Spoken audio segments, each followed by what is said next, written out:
Dari bawah panggung kecil hingga gemuruh sorak ribuan penonton, Craig Mabbitt melangkah tanpa takut meski penuh rintangan. Suara kerasnya bukan sekedar nyanyian tapi bukti tekad dan keberanian. Ia membuktikan bahwa tak ada luka yang tak bisa disembuhkan oleh musik. Inilah kisah perjuangan dan kemenangan Craig Mabbitt.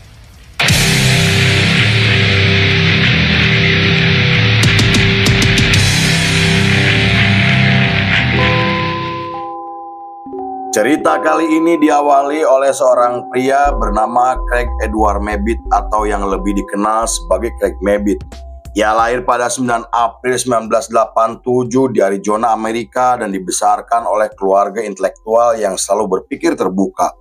Latar belakang keluarganya sangat dirahasiakan karena alasan privasi, namun menurut beberapa sumber, sang ayah adalah seorang dosen sedangkan ibunya hanyalah seorang ibu rumah tangga. Ia juga memiliki kakak dan adik perempuan yang tidak disebutkan namanya dan sayangnya informasi tersebut belum bisa dipastikan kebenarannya karena Craig tidak pernah membahas keluarganya baik ketika podcast, wawancara, atau di media sosial. Sejak kecil Craig menderita asma sampai harus menggunakan alat pernapasan dan mengalami gangguan bicara atau gagu akibat lahir prematur yang membuatnya harus menjalani terapi selama 2 tahun. Kemudian ketika masuk ke bangku SMP, kehidupan Craig benar-benar berubah di mana ia mulai menyukai musik dan mau bergaul dengan anak seusianya. Ia akhirnya belajar gitar ketika berusia 12 tahun dan mendengarkan musik dari berbagai genre seperti rock, hardcore, dan heavy metal. Kemudian ketika masa remaja, kehidupan Craig tidak diwarnai dengan drama, melainkan masa transisi dalam membentuk karakter, pesona, dan karir bermusik. Ia mulai belajar teknik vokal secara otodidak karena terinspirasi oleh Howard Jones dan Gerard Way. Ia juga sangat mengagumi My Chemical Romance karena menurutnya band tersebut berhasil menggabungkan antara emosi, teatrikal, dan lirik yang jujur. Bahkan setelah melihat penampilan Killswitch Engage untuk pertama kalinya, Craig memutuskan menjadi musik sebagai jalan hidupnya.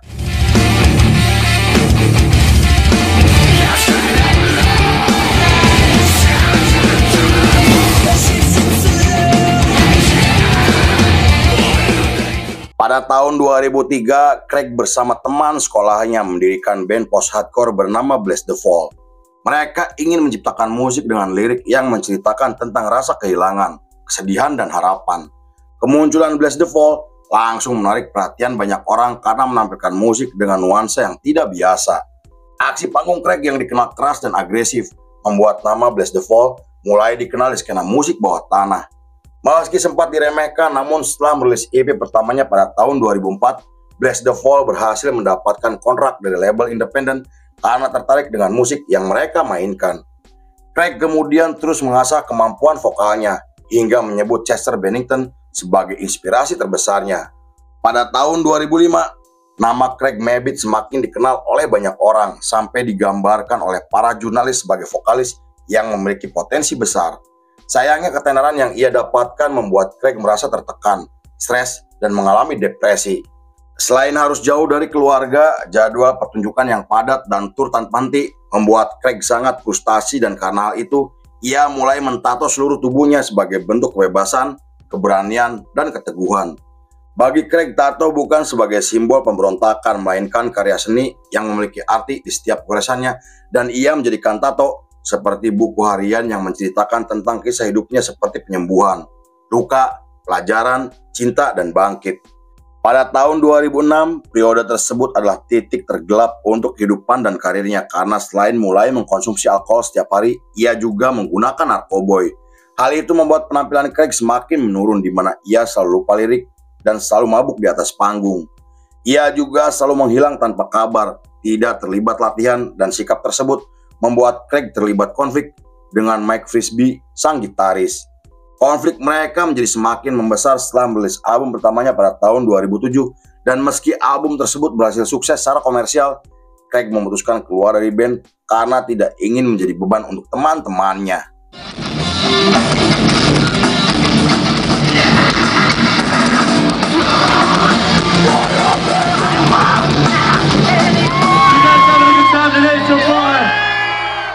Pada tahun 2008, Craig dihubungi oleh Monty Money yang dikenal sebagai gitaris sekaligus pendiri band metalcore Escape the Fate.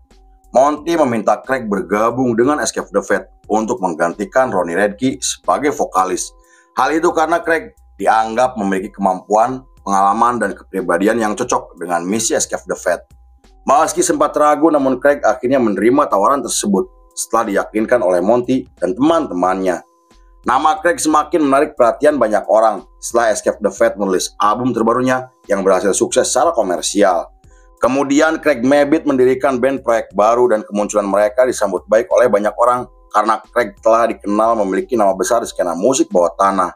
Namun setelah menggelar 5 kali pertunjukan, Craig memutuskan mengundurkan diri dari band karena ingin fokus dengan Escape the Fate. Pada tahun 2009, Craig Mabbitt telah digambarkan sebagai salah satu vokalis paling energik di skena metalcore dengan aksi panggung yang menggabungkan antara brutal dan interaksi. Craig selalu melompat dari atas panggung dan memanjat pagar pembatas untuk bisa lebih dekat dengan para penonton.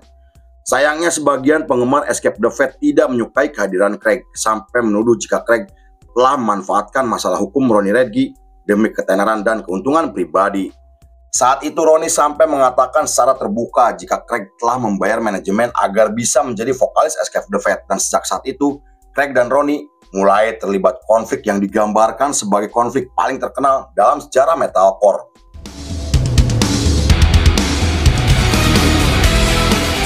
Take your time, do it right, and not fighting on the top floor.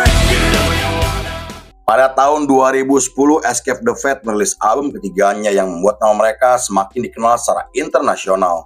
Escape the Fate kemudian menggelar tur ke beberapa negara dan tampil di festival musik besar seperti Hellfest, London Festival, dan masih banyak lagi. Ketenaran besar yang mereka dapatkan membuat anggota Escape the Fate, terutama Craig, mulai mengkonsumsi alkohol dan narkoboy sampai mengundang para grupis selama tur berlangsung. Mantan kru Escape the Fate sampai mengatakan jika Craig selalu tampil dalam keadaan mabuk dan bertindak kasar di belakang panggung setelah pertunjukan. Pada bulan Desember 2010, Ronnie Radke yang baru saja keluar dari penjara mendirikan band bernama Falling in Reverse. Ronnie kemudian berkomentar dengan menghina album ketiga Escape the Fate dan menuduh Monty Money telah mencuri lagu ciptaannya. Craig, vokalis Escape the Fate, kemudian membalas pernyataan tersebut dengan mengatakan jika Ronnie hanya terobsesi dan tidak bisa move on dengan band lamanya.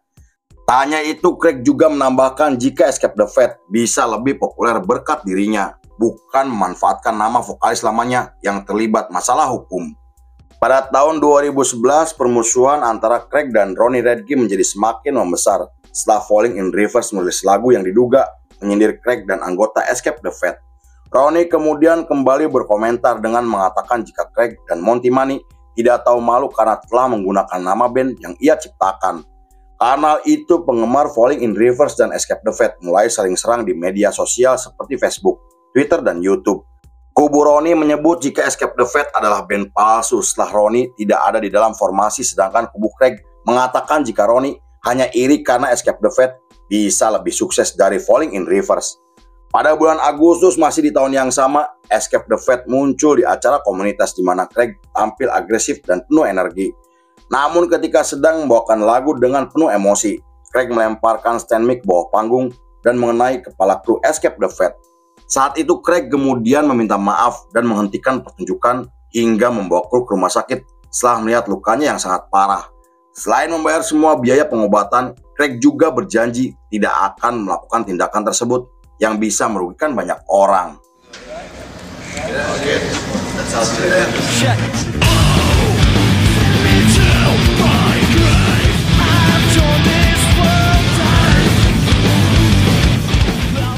Pada tahun 2012, Craig mulai menjalani terapi agar bisa lepas dari kecanduan narkoboy, alkohol, dan obat-obatan terlarang. Ia kemudian memutuskan menjalani gaya hidup straight edge demi masa depan, karir, dan keluarga yang selalu mendukungnya. Ia juga semakin vokal membahas masalah depresi, kecemasan, dan trauma yang selalu dialami oleh anak muda di seluruh Amerika. Perubahan tersebut membuat Craig disukai oleh para penggemarnya dan ia dikenal sangat ramah karena selalu menyempatkan waktu untuk berfoto, ngobrol, bahkan membantu para penggemarnya yang sedang mengalami kesulitan. Saat diwawancara, Craig merasa jika para penggemarnya seperti teman sendiri karena menurutnya mereka adalah sosok yang selalu ada dan selalu mendukungnya. Beberapa bulan kemudian, Craig mulai serius dengan band proyek barunya yang ia bentuk bersama TJ Bell dan Alex Torres. Mereka kemudian merilis EP pertamanya untuk menunjukkan jika Craig sangat serius dengan band proyekannya. Lalu setelah Escape the Fate merilis album keempatnya pada tahun 2013, Craig memulai proyek solonya untuk menyalurkan ide kreatif dan eksperimental. Ia ingin sekali menciptakan musik yang lebih bebas tanpa tekanan label, manajemen, dan para penggemar Escape the Fate. Hal itu karena menurut Craig, jika musik diciptakan tanpa tekanan akan menghasilkan karya yang luar biasa. Di sisi lain, Craig dan Monty Money mulai terlibat konflik karena sikap Craig yang dianggap arogan seakan dirinya pemimpin Escape the Fate. Konflik tersebut diperkeruh Ronnie Radke yang selalu menghina anggota Escape the Fate, terutama Monty dan Craig Mabbitt. Ronnie juga selalu mengacungkan jari tengah di depan para penggemar Escape the Fate, hingga menyebut Craig Mabbitt adalah vokalis palsu yang tidak tahu malu. Kemudian konflik antara Craig, Monty, dan Ronnie Radke menjadi semakin membesar setelah manajemen ikut campur dalam masalah mereka. Monty dan adiknya sampai dikeluarkan dari band dengan alasan tidak profesional, dan hal itu membuat Monty menyimpan dendam kepada Craig karena telah memecatnya dari band yang ia bentuk sendiri.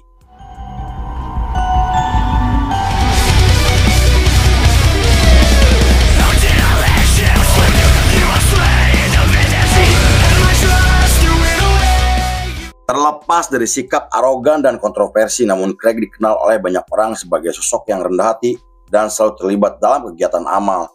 Craig kemudian mulai menggunakan media sosial untuk memberikan motivasi kepada anak muda dan menyebarkan penggalangan dana untuk anak-anak dan keluarga kurang mampu.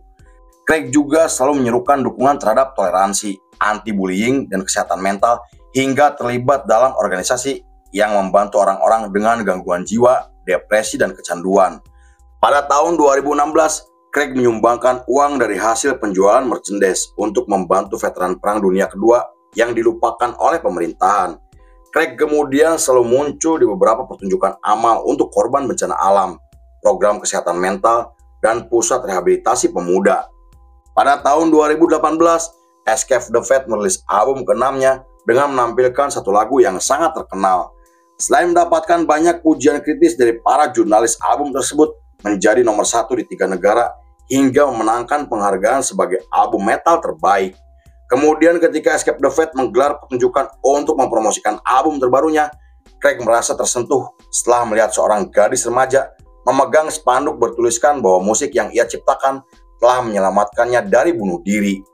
Craig kemudian turun dari atas panggung untuk memeluk gadis tersebut sambil menangis dan mengucapkan banyak terima kasih. Momen yang terjadi viral di media sosial sampai dibahas oleh media internasional dan para penggemarnya semakin respect dengan sikapnya.